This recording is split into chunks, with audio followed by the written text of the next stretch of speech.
आपण पाहत आहात Karad today news.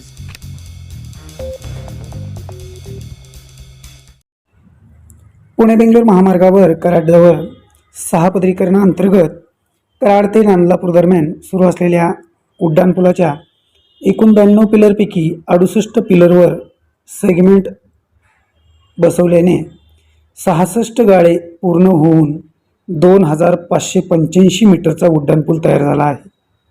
Karad today न्यूजच्या माध्यमातून आपण सध्या बोराटे पंप ते ढेबेवाडी फाटा दरम्यान सुरू असलेल्या उड्डाणपुलाच्या कामाची दृश्य पाहत आहात। या ठिकाणी ढेबेवाडी फाटा ते बोराटे पंपापर्यंत 30 पिलरवरील काम पूर्ण झाले असून पुढे हॉटेल पंकज दरम्यान असणाऱ्या 11 पिलरवरील सेगमेंट बसवण्याचे काम बाकी आहे। ढेबेवाडी फाटा ते बोराटे पंपापर्यंत 1114 मीटरचा उड्डाणपूल तयार झाला आहे।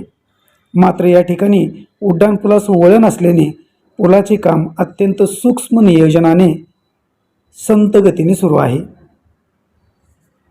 तर लोटस फर्निचर ते मलकापूर शहर फाटा या दरम्यान 38 पिलरवरील काम पूर्ण झाले असून ढेबेवाडी फाटा दरम्यान असणाऱ्या 13 पिलरवरील सेगमेंट बसवण्याचे काम बाकी आहे।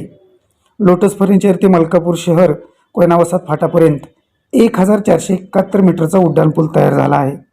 कराड टुडे न्यूजच्या माध्यमातून आपण मलकापूर फाटा येथील हे दृश्य पाहत आहात। एकूणच उड्डाणपुलाचे सेगमेंट बसवण्याबरोबरच पुलावरील दोन्ही बाजूचे संरक्षक कठडे सेगमेंट खाली बेरिंग बसवणे तसेच पुलाच्या दोन्ही बाजूच्या भरावाचे संरक्षक भिंतीचे काम सुरू असल्याचे डीपीजीएन कंपनीकडून सांगण्यात आले।